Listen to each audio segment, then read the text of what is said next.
اللہ کے نام سے شروع جو بڑا مہربان نہایت رحم والا ہے۔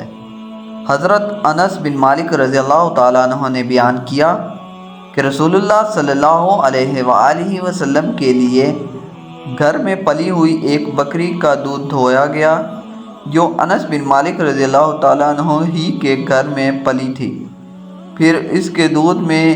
اس کنویں کا پانی ملا کر جو انس بن مالک رضی اللہ تعالیٰ عنہ کے گھر میں تھا، نبی کریم صلی اللہ علیہ وسلم کی خدمت میں ایک پیالے میں پیش کیا گیا تو آپ صلی اللہ علیہ وسلم نے اسے پیا۔ جب اپنے منہ سے پیالہ آپ نے جدا کیا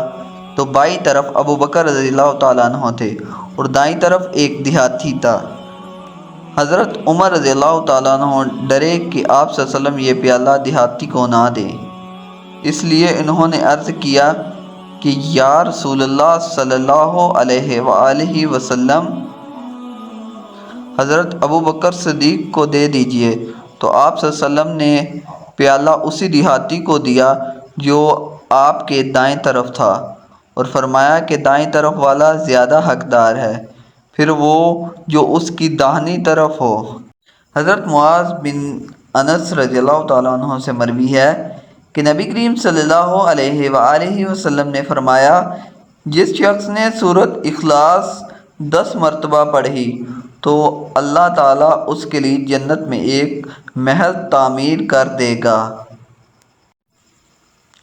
حضرت عمر رضی اللہ تعالیٰ عنہ نے کہا، اے اللہ کے رسول صلی اللہ علیہ وآلہ وسلم،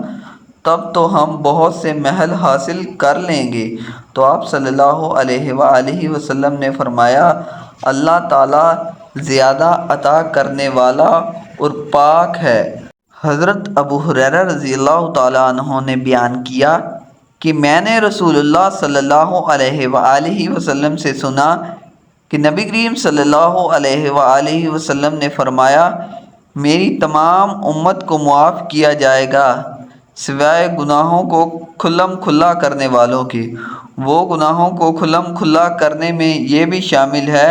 کہ رات کو کوئی گناہ کا کام کرے اور اس کے باوجود کہ اللہ نے اس گناہ کو چھپا دیا ہے، مگر صبح ہونے پر وہ کہنے لگے کہ اے فلاں، میں نے کل رات فلاں فلاں برا کام کیا تھا، رات گزر گئی تھی، اس کے رب نے اس کا گناہ چھپائے رکھا، لیکن جب صبح ہوئی تو وہ خود اللہ کے پردے کو کھولنے لگا۔